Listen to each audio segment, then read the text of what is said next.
Hey friends, welcome to the Plaid X2 channel. My name is John. On this channel, we talk all things physical media, so movies, music, and books. If you're into that kind of thing, go ahead and subscribe down below for more of that kind of content. Friends, this is episode number 11 of The Five, and it is with my friend Tim from Tim Talks Talkies. I have been so looking forward to this conversation, and I have loved his channel since I first got on here into this collecting community. And he's just got an amazing channel. His collection is unreal, and he is above all of that, just a really, really cool, solid guy. And so anyway, I've been really excited about this conversation, and I hope you enjoy this one. Not only did we talk the five questions, five movies, we just had a great conversation about movies in general and having YouTube channels. So anyway, this was a really, really just fun conversation. I enjoyed it very much. I hope you do too. If you are new to this series, this again is episode number 11. In the five, I asked 5 questions, and the person I'm having the conversation with answers them with 5 films. The point of this is to get to know this YouTuber a little bit more, to talk movies, and to get 25 film recommendations. So anyway, friends, I hope you enjoy this one. Again, this is with Tim from Tim Talks Talkies. All his info, Instagram and YouTube, will be in the description below. Give him a subscribe and subscription, and follow him on Instagram. Awesome content all the time. Really cool guy. So anyway, friends, I hope you enjoy this one. I know I did. Here we go. I skipped school a lot. Like a lot. I just love the wrenches. If you could dodge a wrench, you could dodge a ball. Kind of what you're saying. Like we all collect differently. Like this is my collection that I like. And I thought it was so funny that someone said, I don't like that you've collected what you like. I know. I've run across the same things. You could do like my top 10 favorite movies from this year, and it gets a dislike. And it's like, okay. I mean, am I supposed to like the same movies as you? I don't really I'm get this. sorry I was wrong when I was telling you what I like.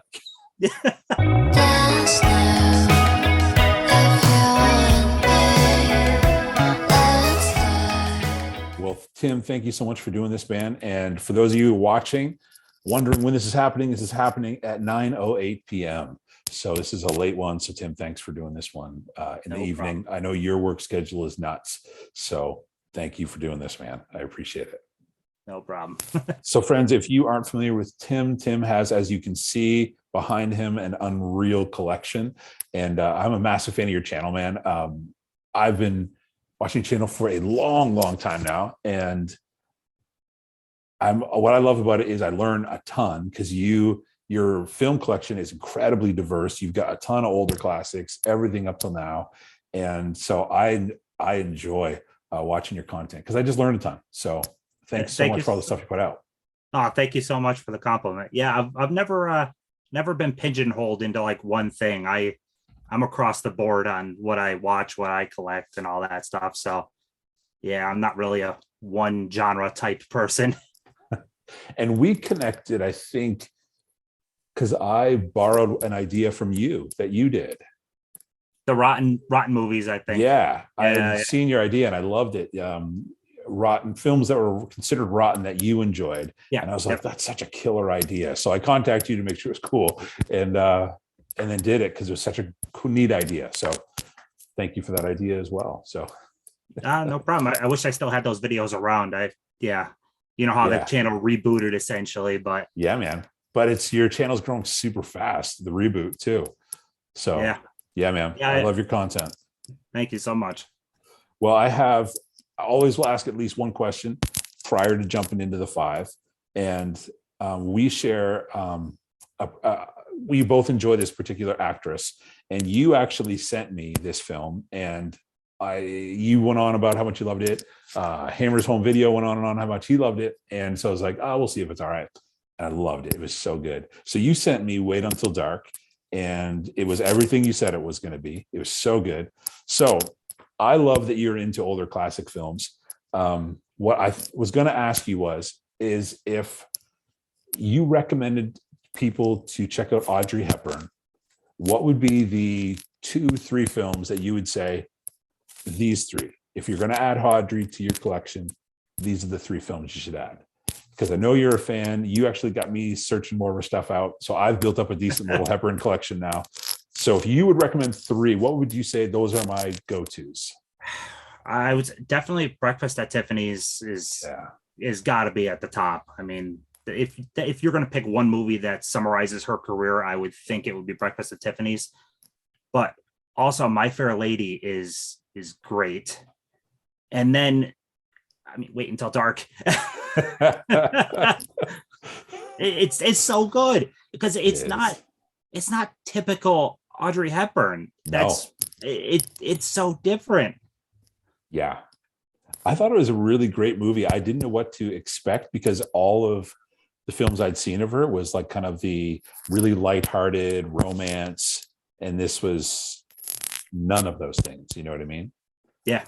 It was so good. The other one that I like of hers is Charade is one of my Charade favorites. is fantastic. It's like a Hitchcock movie, but it's not Hitchcock. it has like the tone and feel of a Hitchcock movie. There's also I need to actually check IMDb real quick. There was a fantastic one. It's from Twilight time, and I can't remember the name of it. It was about stealing from a museum. Oh, I think that's on How my to wish Steal list. a Million. How Yeah, to Steal that's a on my Million. wish list. Yeah, very, very good. I enjoyed that immensely. Yes, that one's on my list. Two for the Road's on my list to pick up eventually. The one I really enjoyed as well, in addition to Charade, I really had a good time with Funny Face. Yes. I thought that was a lot of fun. I enjoyed that too. She had this personality that just took over the screen. You know what I mean? 100%. Like she just commanded the screen. Yeah, and when she smiles, it's like she was so charming, like that. Yeah, everybody was just like, and I listened to some interviews of people who worked with her, and they're like that charm and that you saw on the screen. They're like that was in person. Like when you met her, that's her. And so I thought that was a pretty cool compliment to give her. Yeah, I got to get around to. I have a documentary called Audrey that I just picked up on Blu-ray. I got to get around to watching that because I watched the trailer and it looks fantastic. Yeah. And her, I mean, I just pulled it up here a second ago. Yeah, only 34 acting credits. Like, for such a legend, there's not a big body of work there. Yeah, I think she just chose her roles extremely well. Yeah, she did. Well, cool, man. There you have it, folks. Those are the three you need to add to your collection if you don't have any Audrey Hepburn. Well, cool, man. I'm going to be going to my phone every once in a while because I'm going to, my guess is, be making a list of films that I don't have or maybe I've never even heard of that I need to add to my list of things to watch. So how it works is we ask 5 questions and my friends here in the movie collecting community, Tim from Tim Talks Talkies will give me 5 films per question. And the point of this is talk movies with friends, to get to know YouTubers a little bit better and to walk away with 25 film recommendations. So I'm looking forward to this conversation, man. So thanks for doing it. Yeah, thank you. Thanks so much for inviting me to this. Oh, this is fun. So this is kicking off. This is episode 11. So I'm pretty excited about this. This is a lot of fun. All right. First question for you, man, is what 5 films have you most recently seen? Okay. So I'm going to kick it off with 2 holiday ones. I mean, Thanksgiving just passed. So top one would be Planes, Trains, and Automobiles. This movie, it doesn't matter how many times you watch it, it is infinitely funny. I mean, right from the get-go, you have an amazing cameo. Have you seen Planes, Trains, and Automobiles? I really do think I have. It hasn't been any time recent, but I'm pretty sure I have. It is so great. So like I said, you have an awesome cameo right off the bat. And then it goes into, you have 2 characters that somehow John Hughes is able to balance, that they're both the guy you're rooting for and the guy you're rooting against, if you know what I mean. Like John Candy starts out insufferable in the beginning and you end up loving him by the middle towards the end, while Steve Martin starts off as like the person you're following that you want to root for, and then he becomes kind of a jerk towards the middle of the movie. So it's great. John, this is, in my opinion, this is the top of John Hughes' entire filmography, and he has only 8 movies he directed, but wow. I mean, it's huge movies. As a Canadian, I should have watched everything John Candy has ever done. I think it's a responsibility of mine, but I love John Candy. Uh, it's such a shame we didn't get to see him have I a know. longer career. And who released that one? Because that one you have is a newer release, isn't it? Yes, I think it's just the studio. Yeah, it's just a Paramount. Oh, is it? Steelbook. Okay. That's Yeah, awesome. I actually I had the slip version, but I'm sending the slip off to My Killer Podcast because Oh, cool. I was going to trade in the Blu-ray, and trade-in values don't matter at all with slip without slip. So I Yeah. may as well send the slip to someone that might want it. Cool. That's awesome. Next choice, again, classic Peanuts. I mean, you can't go wrong with Peanuts. So I'm going to be watching the Christmas one coming up, but just watched the Thanksgiving one on Thanksgiving Day. I don't really know what else you could say about the Peanuts movies. 4K, is it pretty good? It's not really HDR adds a little bit, but Okay. anyone could go without the 4K. I just think I got this pretty cheap. It's Cool. not really much of an upgrade. Okay. And then next up, you'll like this. If I don't know if you've seen it, but Mr. Blandings builds his dream house. I bought Cary it a few Grant? months ago. I found it on Oh. DVD. Yeah. It is so incredibly funny. Oh my gosh. So you already know Cary Grant had this, how do you describe it? Like this dry sense of humor that just worked. And him against Myrna Loy, which she's always great. This was so great. Did you see Money Pit at all with Tom Hanks? Yes. Think kind of like Money Pit, where they're renovating the house and nothing is going right. That's kind of what this is. They're building their house and absolutely nothing is going right. It is so funny. I have that one on my list to upgrade to Blu-ray eventually, but the DVD artwork is so good that I'm like, oh man, I don't know. I don't want to keep both copies, but the artwork on the other one is so great. But yeah, I'm looking forward to watching that one. I haven't seen it yet. Yeah, the Blu-ray is fantastic. Warner did an amazing job Really? on that. Yeah, oh yeah, it looks great. Cool. Next one, it's kind of weird that I'm gonna say this was a first time watch, but The Menace to Society 4K, Mhm. first time watch. I liked it a lot. This is did you see this one? This Yeah. was 90s. I saw it. yeah. The final sentence spoken by the lead, it's impactful. Like that ending, it hits hard. This was very, very good. I'm sad to say I have a big gap in my movie knowledge when it comes to like this genre, essentially. Like I know Juice is coming to 4K. That's going to be a first time watch for me. So I need to see more in this type of subgenre. Yeah. I remember seeing that and Boys in the Hood right around, not that far apart. I never saw Boys in the Hood. Yeah, another great one. gotta Another get it. must see. Yeah. Yeah. How's yeah, that Criterion release?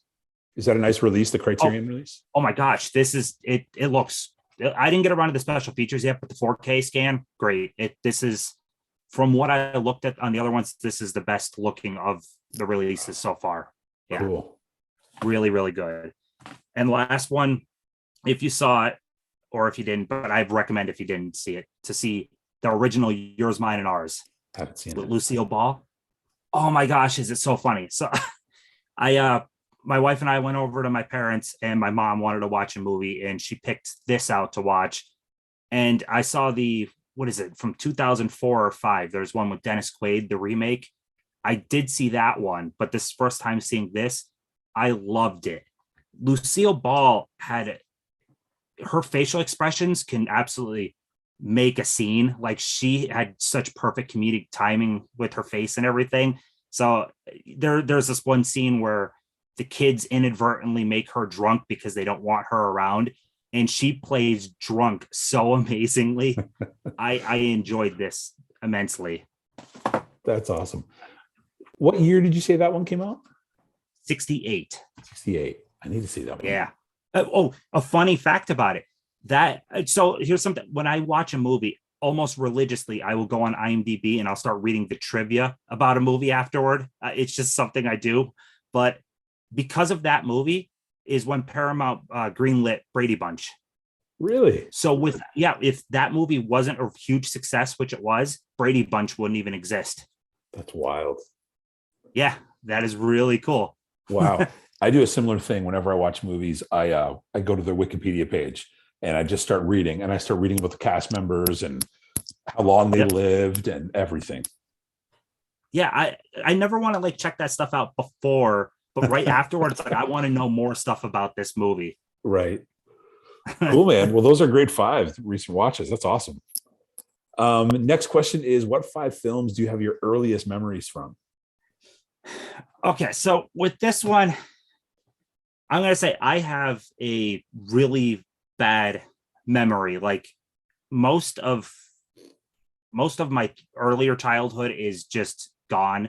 So like when a lot of people might be like, I remember Lion King or Land Before Time and all that, I remember like none of that type of stuff. So these things might not be my first, but they're the ones that just stuck in my mind as the earliest ones I watched.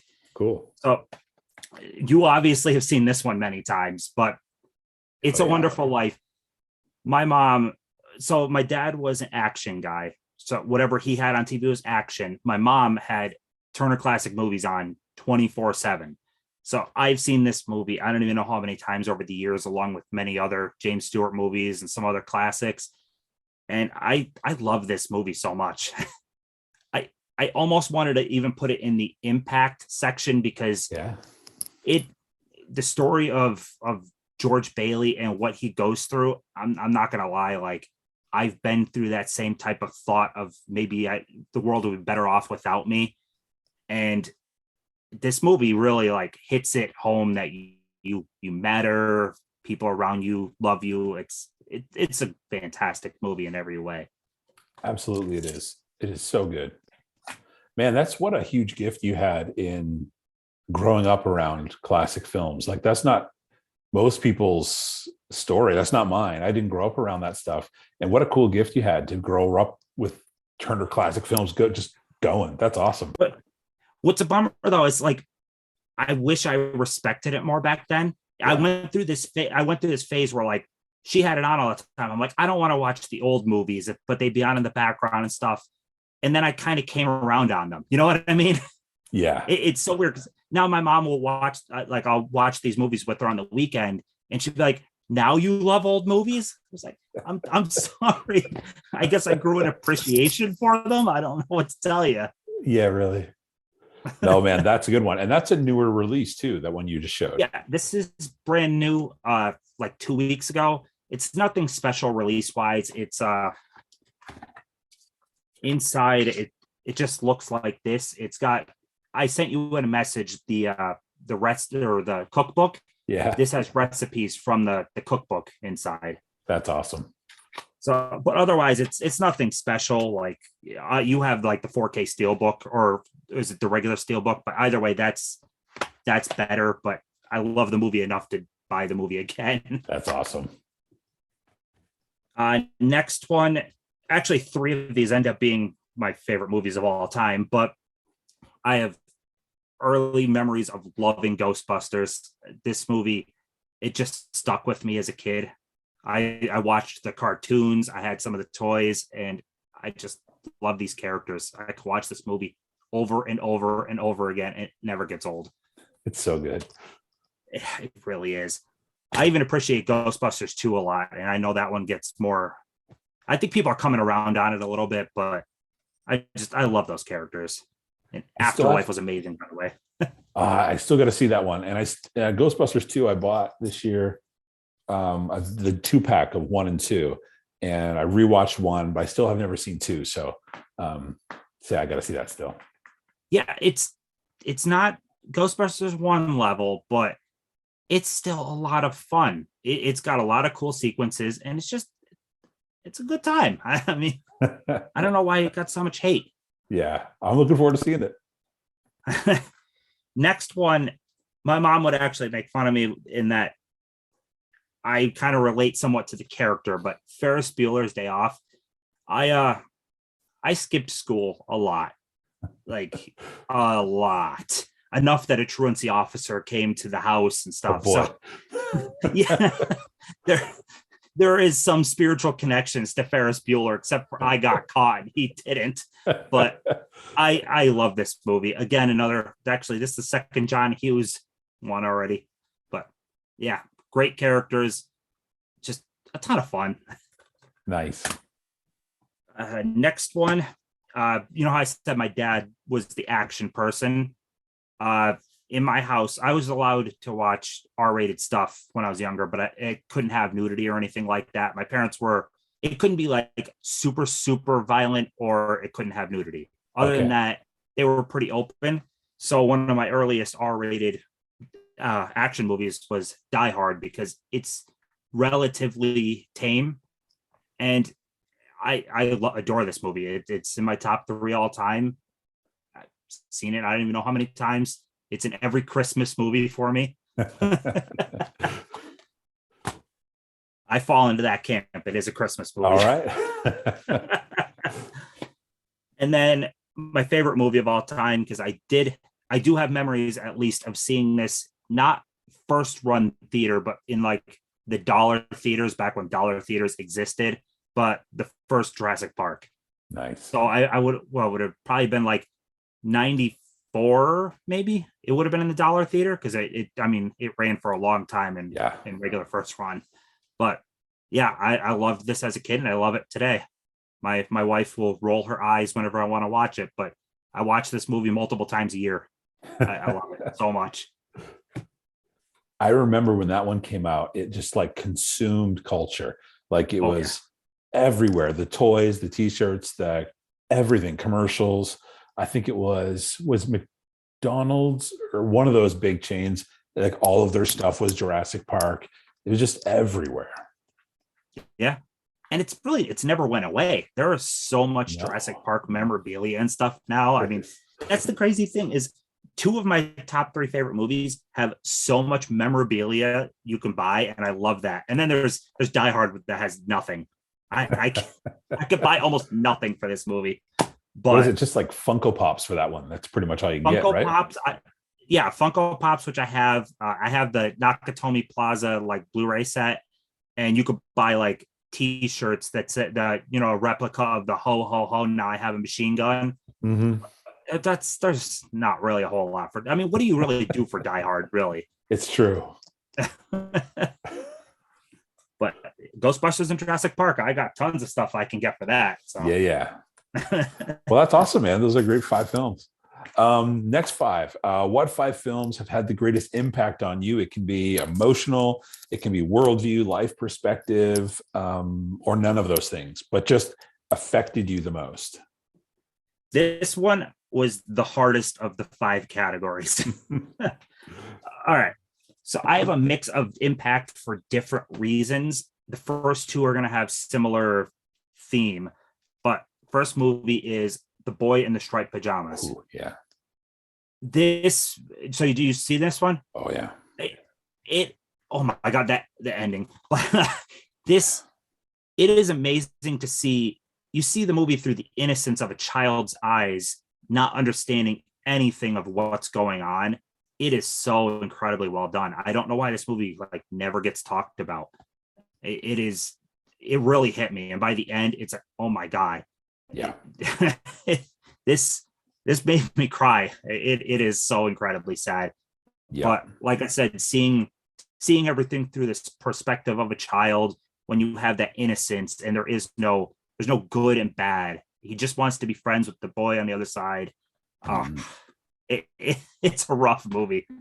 The book, I read the book as well, and they're both outstanding. I highly recommend both. But you're right, man. When you get, and even I saw the movie first and then I read the book, and even though you know what's coming, it's still a gut punch. And when you're watching the movie, even reading the book, this is almost like a kid movie or like a light family feel good. And then you're just like, holy cow. Like it's so intense. Yeah. They do a great job at the way they film it. It does feel like it's one of those family friendly type movies, and around the perspective of it is the atrocities of World War II. It's like, oh my gosh. Yeah. It was brilliantly written, brilliantly filmed. It's so good.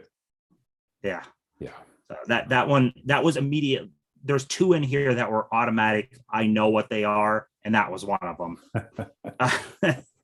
Next movie, just to keep it in the same theme, I put this second, Grave of the Fireflies. Oh, never seen that one. So the impact wise, this is actually the first anime I've ever seen. I don't know what year this came out, but it's a Studio Ghibli movie. I don't know the year. I want to say it's probably in the 70s, but it's World War II in Japan. And this is also another seeing war from a different perspective type movie, because you're seeing the citizens of these towns getting bombed by the United States through what they're going through. These aren't people in the war. They're the ones getting affected by the bombing. So it follows two siblings that have gotten separated from their parents, and they're them trying to survive. Basically, it's a gut-wrenching movie. I mean, it's rough. It is very rough. Like I said, the first anime I've ever seen, so it has the impact of it opened me up to anime, and it will make you cry by the end also. Oh, I'm definitely going to check that one out. I don't have any anime in my collection. So, well, is Batman Ninja considered anime? I mean, I think it's United States produced, but it's done in anime style. So, all right, I think it counts. If it is, then I have one. Grave of the Fireflies, though, it will hit you in the with a gut punch. It's bad. Next one, I said I had two that were automatic choices. This was the other automatic choice, and that is Hachi. I've never seen that one. So when people talk about sad dog movies, Marley and Me is always the top choice from people. And Marley and Me is a great movie. It's sad, but it also, that's following the dog throughout its entire life. So you're getting to see a dog live its whole life.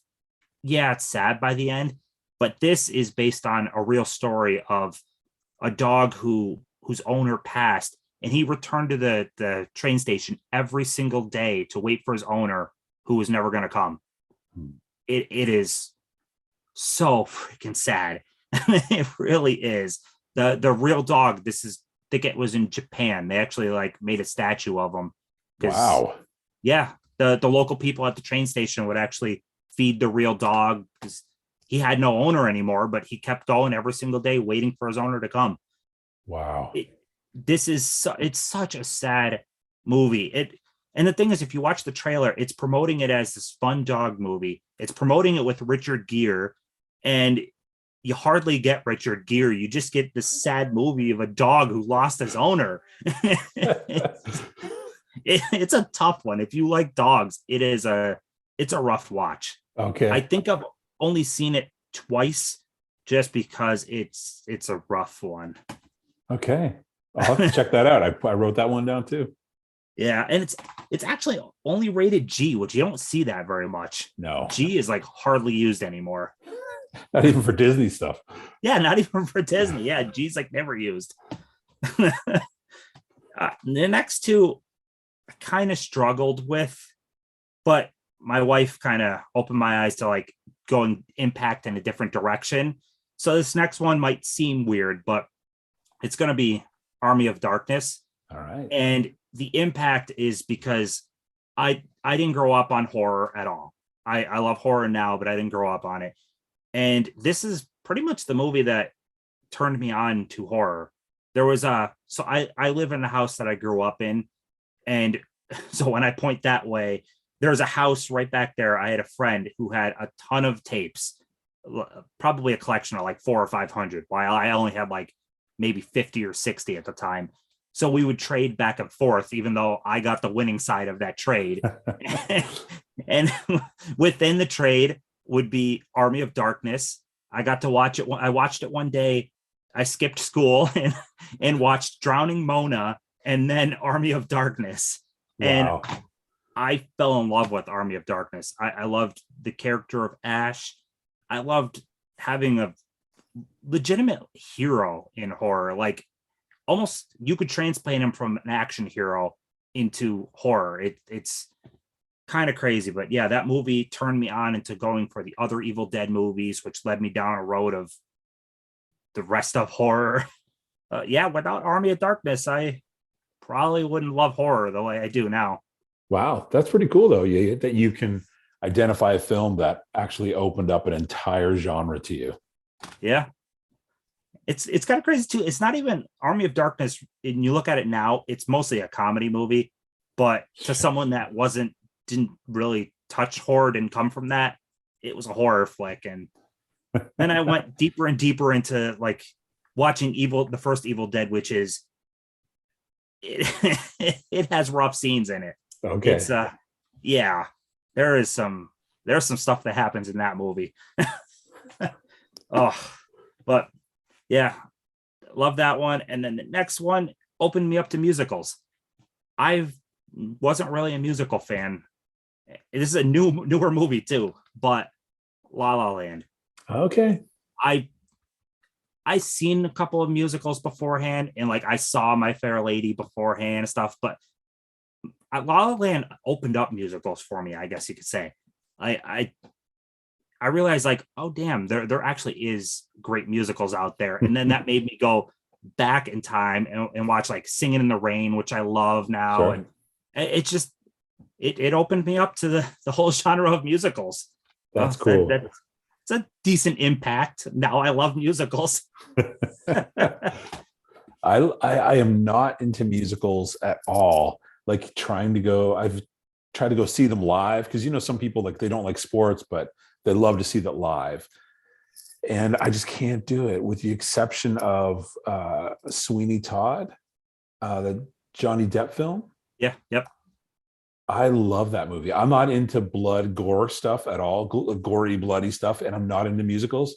And I've seen that movie multiple times. It's done in such a whimsical fashion, though. It's absolutely. And just the choices, like I love the super pale faces, all the color choices, everything about it I love. Such a good film. So how about you see Little Shop of Horrors? No. That's a fun one. Okay. Yeah, I would say that one, you can go into that one without loving musicals and still have a really good time with it. Yeah. The Sound of Music is one that a couple people sent me that I have to watch. It's next fairly soon. I got to watch that one. That's a long watch. I know. I read the back. Yeah, that's one I still haven't tackled yet. Okay. I think I get intimidated looking at the runtime. Yeah. I don't know. It's awesome. It's the reason why I haven't gotten to Gone with the Wind yet. I just same here. I look at that runtime, and what's crazy, I've watched 3-hour movies before, 4-hour. Well, I don't know about 4-hour movies really, but I've watched 3-hour movies. There's something about, I look at Gone with the Wind, it's like, I don't know about this. Yeah, because like Lord of the Rings, like especially if you watch the extendeds, are long movies, but I know I love them. And like after seeing the first theatrical, The Fellowship of the Ring, I knew I loved the characters. So when then they start coming out and they start putting the extendeds out, I was like, I don't care, I love these, but I don't feel the same confidence about Gone with the Wind that I'm going to love all this. So, but I do need to watch it. Yeah, same thing. I have it. I feel like it's a must see. I will get to it, but I need to have a nice open day. I'm not rushing for anything else. Yeah. I think that one's over. That's like 3.5, right? I think so. Yeah, that's a long movie. And what's tough about those, like, I don't know about you, but like I actually sitting beside me, I have this like stack of movies a friend lent me, and it's like, you've got to see these. But my collection isn't that big. My collection is only around 550, but I've got like 150 movies that I'm really excited to see. And none of those are breaking the 150. And so when you come to like a Gone with the Wind, it's also one of those, it's like, that's not breaking the 150 for me right now. Like I have a ton of other movies that I'm really excited to see right now. And I was talking to someone else and they were saying the same thing, because we're always buying movies, that upper echelon of films I want to see is always getting bigger. So it's not like every day that thing is less of a chance to ever happen, because that upper list of films is always growing. Yeah. I know with the amount of films I buy and the amount of films I have, there's stuff in this collection that never get touched. I'm just honest. I know it, but there's something about having it and knowing eventually, if I want to get to it, it's there. But yeah, I mean, there's only so much time in a day. Yeah. And it's like it's kind of like I know you're a huge music guy too. And if depending on your mood, the weather that day, depending on a bunch of different things, your season of life, you're going to pull a certain album for that. And it's nice to have if I want to pull Norah Jones because that's what I'm feeling, or if I want to pull Rage Against the Machine because that's what I'm feeling. I feel like it's the same way with movies, like to go to that library and go, this is what I'm feeling this day. Like this is the season of life. And so to have that menu of films there is pretty awesome. Yeah. Do you run across the same problem where you keep pulling movies you love and utilizing that 2 hours that you could be watching something new and you're watching something you've seen a bunch of times? Yeah. And what's shameful about it is, well, I'm not ashamed of this one. Like John Wick is one of them. The first John Wick, I've probably seen it 10 times and I think it's an amazing movie. Oh yeah. But what I'm ashamed of is I've also seen like, I'm going to lose so much credibility with people in the film community. Like the Grown Ups films and like Daddy's Home are also films I will go back to. And like Clifford and Pee-wee's Big Vacation, like brainless movies, not classics, nothing to be bragging about. But instead of grabbing like another classic film, Claudette Colbert film or some great classic Kino that I picked up, I'm like, I should watch Mark Wahlberg and Will Ferrell for the 15th time, you know? Yeah, I know. I completely get it because as much as like behind its Criterions, as much as I love Criterion and there's amazing movies here, and then there's amazing movies in Warner Archive and all that. Sometimes I need to be in the mood for those, but I never need to specifically be in the mood to pop in an Arnold Schwarzenegger or some silly comedy. Like those will work anytime. 100%, 100%.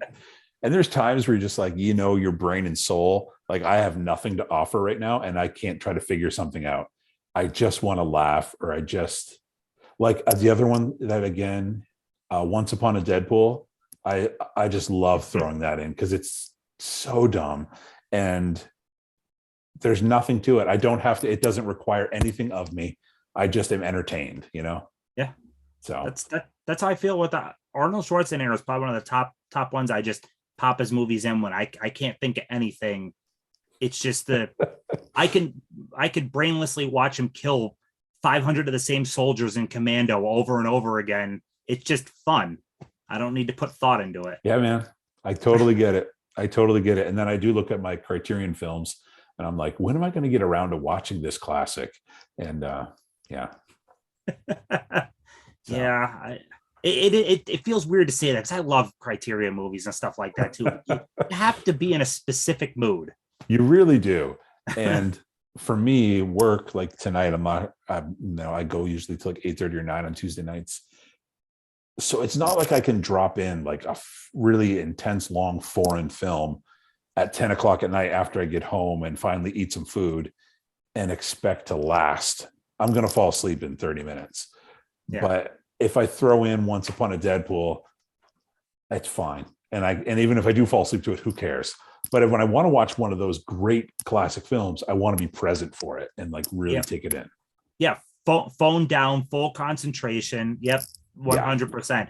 Yeah. Something like putting in a Schwarzenegger or a silly comedy. It's like I could be on my phone, kind of watching, just kind of tuning in.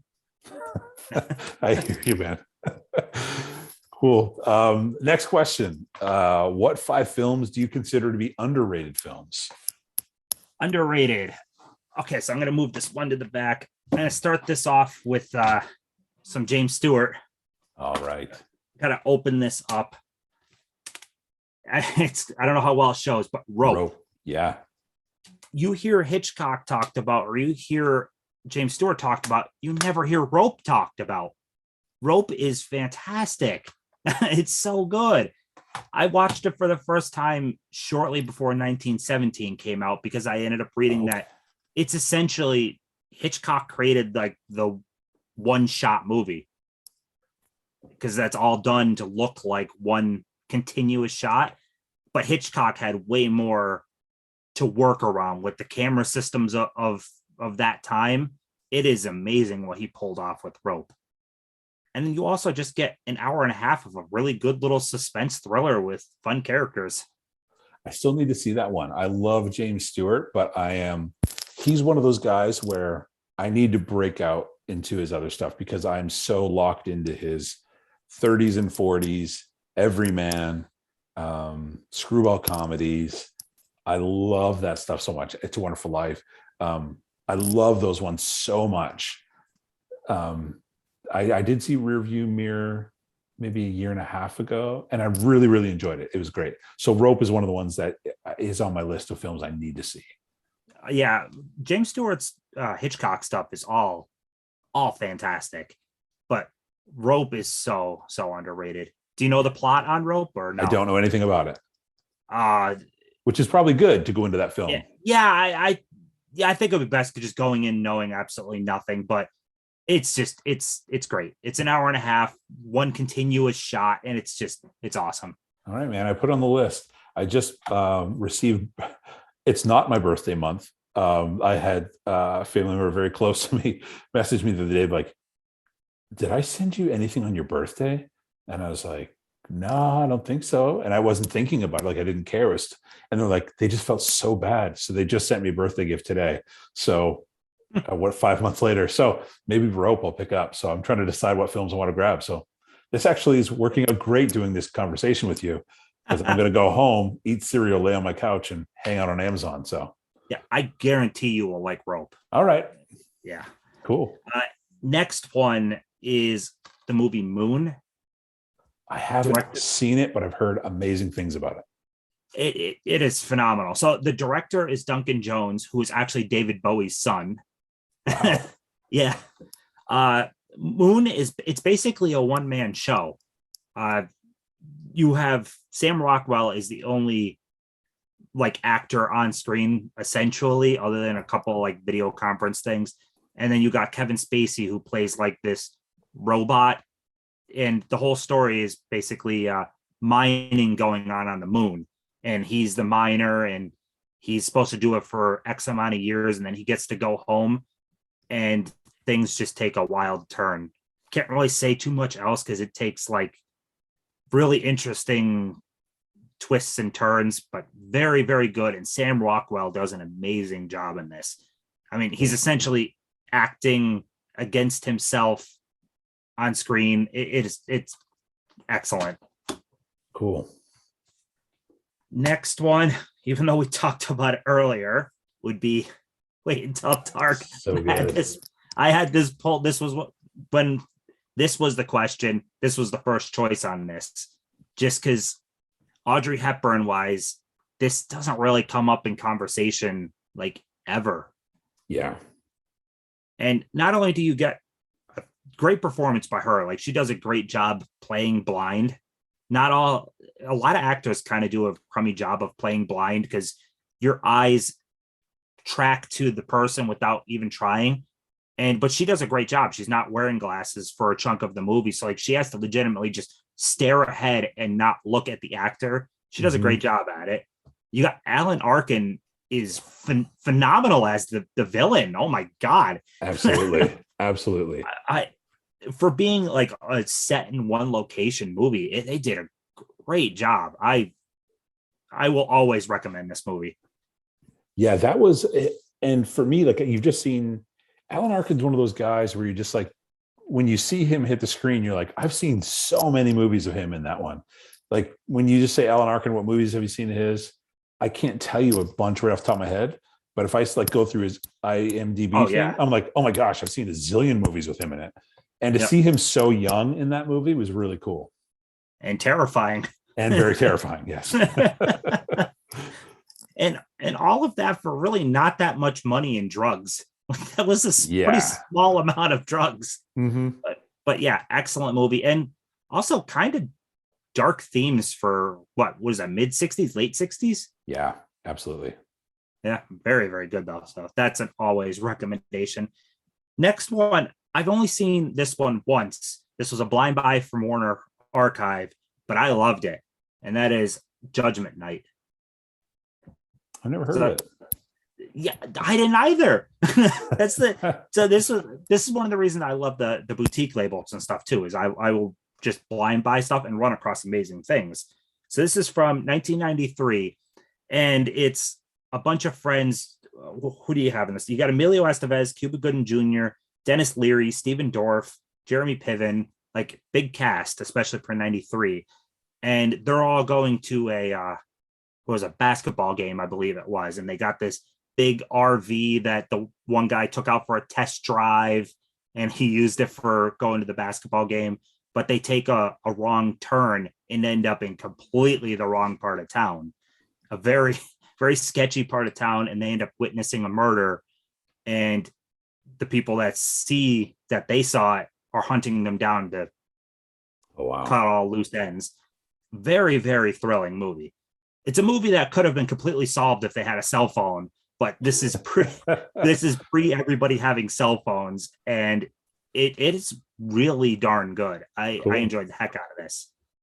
It plays in really, really well to, because of the type of area it is. This is the type of area where people are shutting their doors. They don't want to help anyone because they don't want repercussions. So you got all these, not all white, but you got these white guys and the one black guy like running through, and none of this is an underrepresented area where police aren't going or anything like that. So no one wants to help them. They're running around knocking on doors and nobody wants to help them. And it's good. It's really, really good. Cool.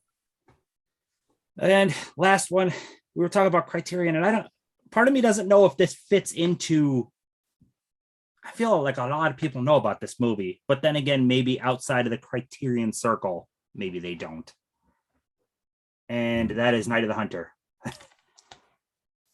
So I don't know if this, part of me, I'm like conflicted because Criterion circle knows this movie and loves this movie, but I don't know about the average Joe, I guess you could say. Like, how known is this movie outside of Criterion, really?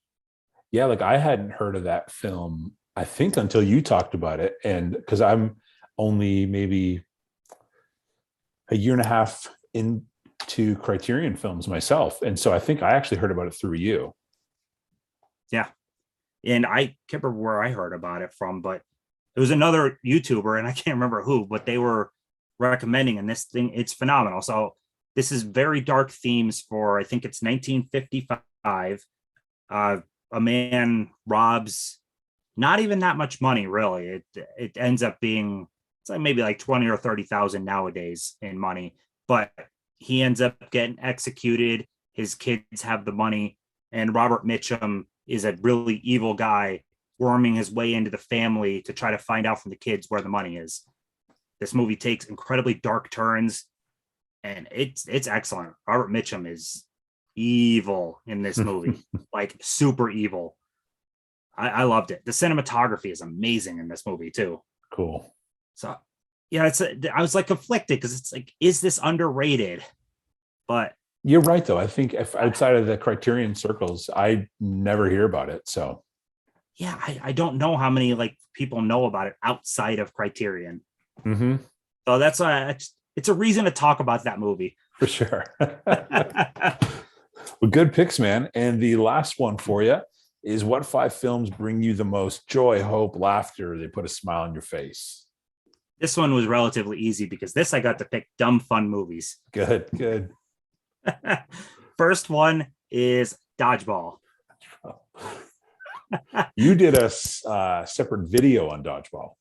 I love Dodgeball. Yep. Yeah. This was my very first date with my wife. Cool. Back in 2004. I love this movie so much. It is just, it's so quotable and just so fun. It is. So yeah, I'm Vince Vaughn plays the same guy over and over again, but I'll take him in this. He's so, oh my gosh. And Ben Stiller is is so good as White Goodman. Yeah, Mhm. I adore this movie though. It's so ridiculous. It really is. Yeah, They I need just they, the wrenches every time gets me. I just love the if you wrenches. could dodge a wrench, you could dodge a ball. Oh my god, I love that movie. Actually, next couple go with SNL connections. I know you love SNL. I do. Palm Springs. I haven't seen it, but I do love Andy Samberg. This only came out, was it last year? And I've already Yeah. seen it like 3 or 4 times. I loved this so much. The whole like time travel, or not time travel, but living the same day over and over again has been done many times before. So what it does isn't fresh, but the way it goes about it is fresh. Like the characters are just so lively and fun, and it kind of goes again in like dark territory on Groundhog Day kind of went into the dark territory too, but I loved this so much. Cool. So I definitely recommend this one. That'll be a watch many times over the course of the years. Nice. And keeping with SNL connection, this one, people might think, oh my God, this is a really stupid movie he's putting up, but MacGruber. Yeah. This is so fun. Did you see MacGruber?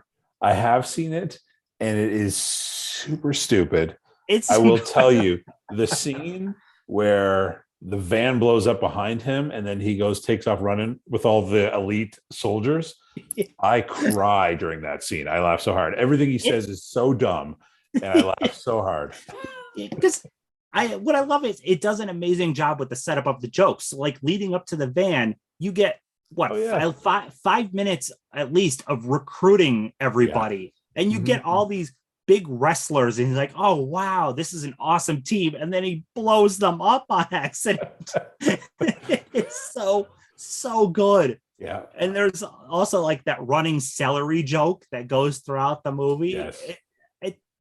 I love it so much. And it's going to be a TV show. I saw a clip of it. I think someone's interrogating him in a jail cell, and it's so stupid and hilarious. Yeah. I adore this movie though.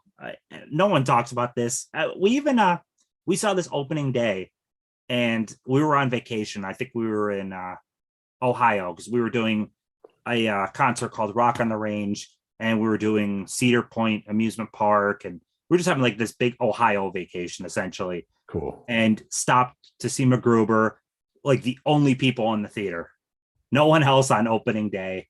And then I look at what it did in the box office, and that showed, because it did terrible. It did. I was so surprised to see that it's getting its own TV show because of how well it did not do. I don't know how that happened. I really don't. Because it's not even like, did it gain a cult following? It doesn't seem like it. I think Will Forte is amazing. I love him. I think he's one of the all-time greats at SNL. But yeah, I'm shocked it got that a TV show. Yeah. But glad it did. I don't know how. Maybe Will Forte pulled some strings or something, because I don't think the fan base is there for it. I don't get it. No. But I'm gonna watch it. I thought when I heard a TV show was getting released, I was like, maybe they'll make it closer to the SNL sketch that's very PG-13, and they're going to try to get a crowd that way, making it more like SNL. But it's not. It's a full-on same kind of unrated kind of stuff. So yeah. I was between for like dumb SNL comedy. I was almost going to pull a Pop Star from the side, because I love Pop Star, but I love MacGruber just that much more. Nice. And I already pulled an Andy Samberg movie. There you go. Next two kind of go with each other, but I'll show Galaxy Quest first. Good one. Oh, Galaxy Quest is so much fun. My household was a Star Trek household. It wasn't a Star Wars household. Me too.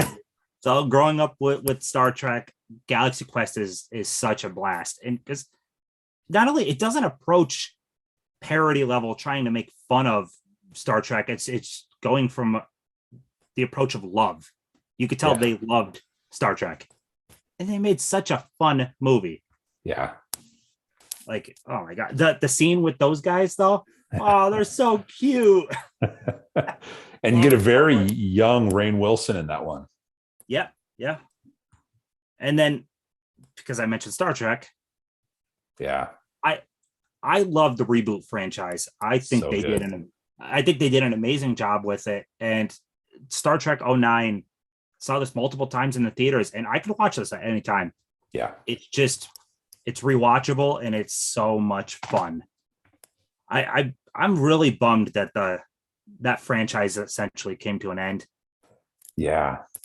I know there was talks about it continuing, and then there was Quentin Tarantino wanted to come in and do one or something, but I don't know. I love the reboot one. I don't know why people didn't show up anymore. They're great.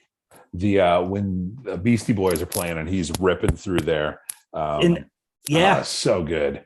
And I was nervous because, like you, I grew up in a Star Trek house. My dad and I watched those reruns nonstop with Kirk and Spock. And when I heard that it was being rebooted, I was like, I don't know if I want to see that. And I will say, I don't love the third one. I love the first. I really like the second. And the third, I felt like it's not bad, but I felt like it was almost like a long episode, a long TV episode. I could see that. I personally, I still loved Beyond. I loved all three. I mean, they're good. All of them are good. The first two, especially. Yeah. The first one, I think it just shocked me how great of a job they did, because I was so, I don't know if I'm going to like this. And then they just crushed it. They did an amazing job at the approach they took meant they didn't force themselves into following canon of the past, but still respecting what happened in the past. It felt like the type of movie where fans of all types can come in, or a brand new Star Trek fan can come in and all enjoy the movie.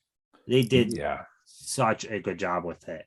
And no one was doing impersonations. They were doing like the spirit of the character. Yeah. And so, there is no like cheesy impersonations. It was great. That's why, what's his name that played Spock in this? I can't think of the actor's name. From Heroes. I don't know why I'm blanking on his name. It's on the tip of my tongue. It should be on the back here. Yeah. Zachary Quinto. Yeah. So I actually was reading something where like he basically talked with Leonard Nimoy, and neither one wanted. There was no want of trying to approach this as like, I'm going to be Leonard Nimoy's version of Spock. It's like, no, I'm going to be my own version of Spock.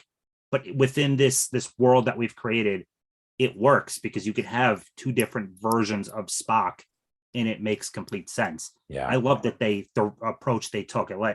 Even like Chris Pine's take works perfectly fine against Shatner's. You know what I mean? It works so well. I will say the beginning intro scene in the third one is visually so stunning. Like, they just did a great job on those movies. Yeah. I was bummed at the end because Beyond came out like very shortly after Anton Yelchin passed. Yeah. And I was like, I want this to continue, but it would suck. He wouldn't be there. Yeah. He was such a talented young actor too. So good. He was. He really I'd say there's been two major like deaths that have really impacted me, and that's been Anton Yelchin and Paul Walker. Okay, yeah. And it's because not only when an older actor passes, I can deal with it more. It's they had a full life, but to have two guys that were both so young pass in absolutely tragic, horrible ways. Yeah. Knowing, especially Anton Yelchin had a great career ahead of him. Yeah. And got that robbed by bad brakes in a Jeep. Yeah. Like, come on. Yeah. It was awful. It was such a freak accident. And he was just creating a ton of amazing work. And from everything you heard from after he passed, people talking is just, he was, outside of being a great actor, he was just apparently an incredible human, just like a really great person. So you just hate to see that. Which the same thing, Paul Walker was supposedly an awesome person. Yeah. So that one really hit me. I feel like Chadwick Boseman's might hit me more down the road too, because that was a Yeah. blow. That was, oh my gosh. Yeah. Those are the ones that stick with you when you hear an older actor. I mean, it's sad, but they live to be 85. That's a Right. Yeah. Chadwick, man, he, everything I hear about him in interviews is just, he was this high integrity, high character guy. yeah. He seemed like an amazing person, and the fact that he filmed all that stuff while battling cancer is, Yeah. I can't even fathom what he was going through, and to hide that from people. Yeah. Wow. So And, yeah. some films are films, like they're just like entertainment, and that's great. I love it. I watch Once Upon a Deadpool over and over and over again. But Chadwick was doing entertaining films, but he was also doing important films like that really matter. 42. Oh, 42 so good. So good. And even Black Panther, like culturally, that film Oh yeah. is a landmark film. And to see a guy who's doing such important work lose his life so young, yeah, it was tragic. Yeah. Black Panther gave a segment of people representation that didn't have that on the big screen. I mean, that's huge to That see movie was monstrous. Yeah, to see a superhero that looks like them on screen, like that was big to a lot of people. So It's a very important film. Yeah. Yeah. Now it's bumming me out about Chadwick. I remember the first film of his I saw was 42, and he just gave such an amazing performance. I can't remember the name of there's also one he did with Brie Larson that was really, really good. I'm blanking on the name of it. It came out not that long ago, like maybe 4 years ago. Okay. It's bugging me so much. It's very, very good. I got to look up Chadwick Boseman. It was very, very good though. Marshall. I don't think I've seen that. Or no, that's not the one with Brie Larson, is it? No, Marshall was very good. I thought that had Brie Larson. Wow, I'm just completely blanking on my actresses, I guess. I swear I thought Brie Larson was in it. Oh, but anyways, Marshall is fantastic. I need to see that one. Yeah, very, very good. Wow, I would have swore Brie Larson was in it. I feel like I'm going insane. Wow. Okay. Crazy. I would have put money down like Brie Larson is in that movie, and no. Wow. Are you watching anything tonight or? Oh no. It's bed after and another grind of a day. Next. Yeah, man. Yeah, I'm gonna be grabbing some food and hitting Amazon, checking sports scores, watching YouTube videos until I pass out. It's probably what's gonna be tonight. Yeah, I got some YouTube videos to catch up on too. I'm like probably 2 days behind on really catching up. I started your video and then I had something come up, so I got 2 minutes into the Dollar Tree find. Well, man, what I find is so hard. So when I first came across this movie collecting community on YouTube, there was 2 people I was watching, and I was like, every day at lunch, I'd check to see if they had a new video up, and that was it.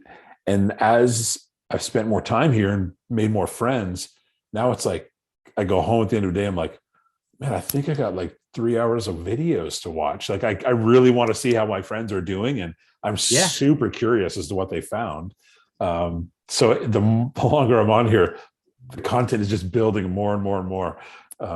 Yeah. The one thing I struggle with is, so I watch, I'd say 90% of my YouTube watching is done on the TV. Okay. So I can't comment on a TV.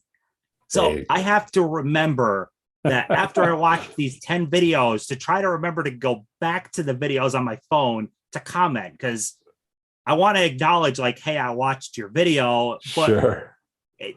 I do most of the watching on the TV, and sometimes that stuff just slips right by me.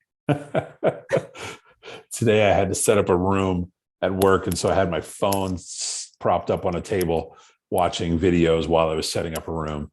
And so at lunchtime is usually when during the day I'll watch them, and then at nighttime, once the little one's down and the day is over and I'm eating, that's usually when I watch them. So Yeah, I do watch some also in bed, like right before bed on my phone. That's the Yeah. main time. It's like, oh, I watch it now, I can comment. But yeah, there you go. yeah, because YouTube will typically be like while we're eating or something like that. It's like this is the perfect time to put some videos on, but Right.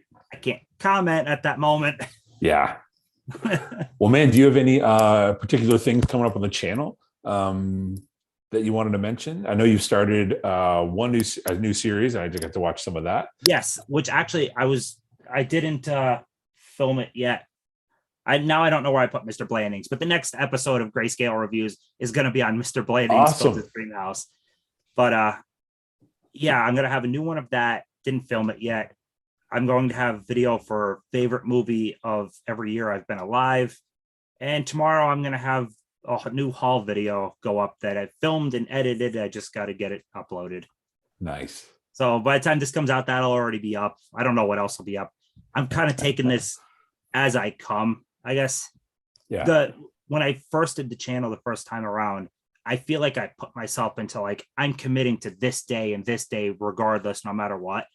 And I felt like pressure on myself. I'm just here to have fun. I'm just doing this for fun.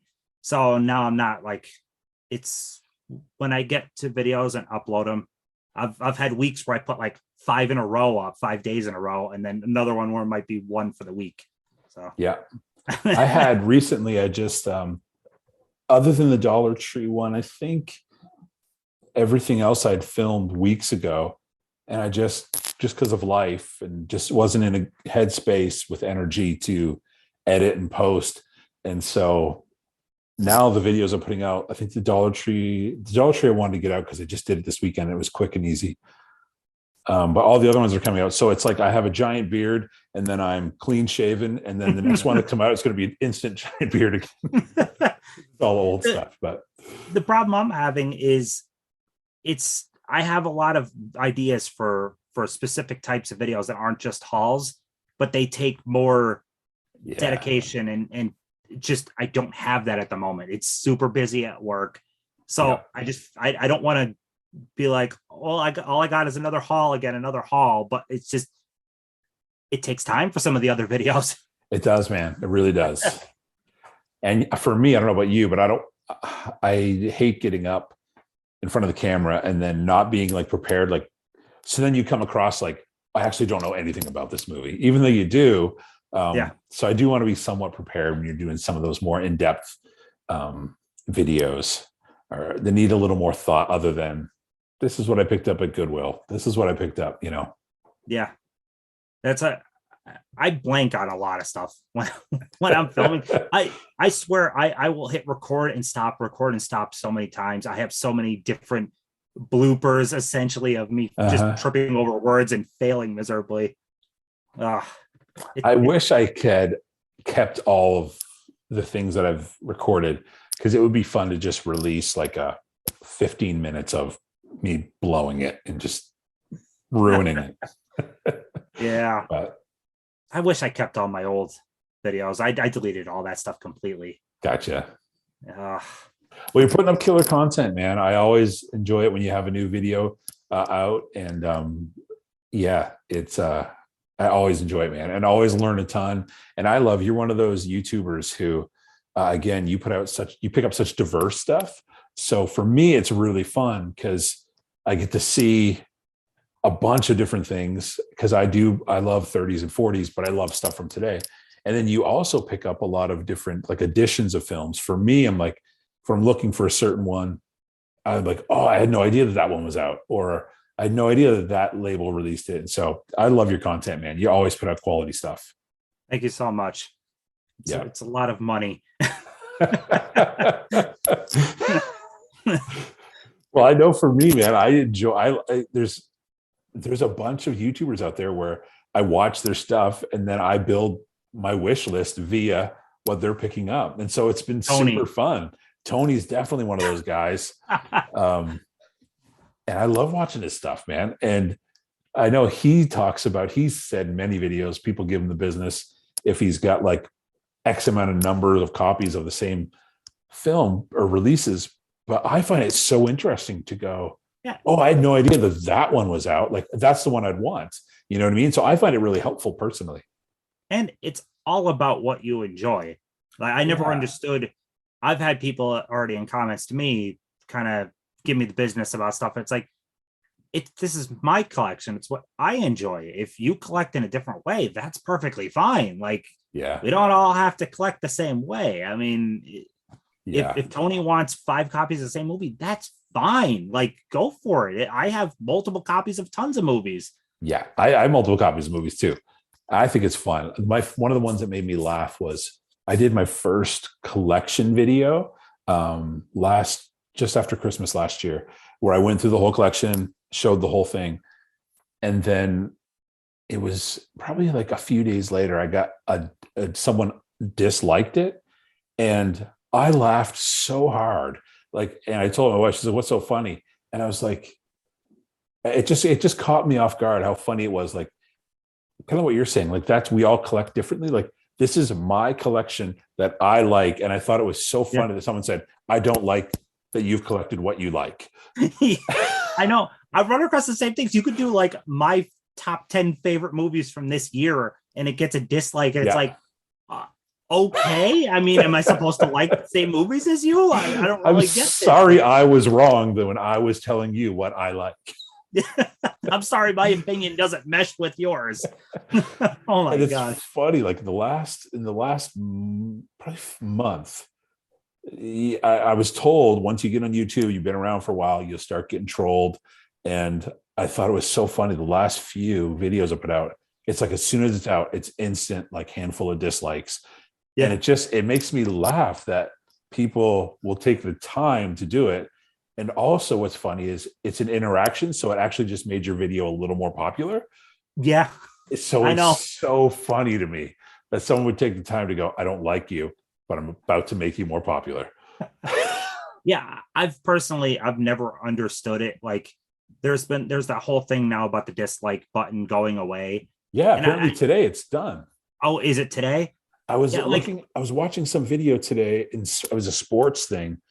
And there's always, all sports talk is always super controversial. People like, dislike. And I instantly saw there was no dislikes. And I was like, there's no way people aren't disagreeing with this. And then I clicked on another video and there's nothing there too. So I think today was the day it happened. Oh, wow. See, I understand people's opinion on if it's like a how-to video or something like that. I understand you don't want to be giving wrong information. So I could get the dislike on that. But like opinion-based, like, these are movies I love. Like, there really isn't what are you disliking? The fact that I'm different than you? I mean, I don't really understand that.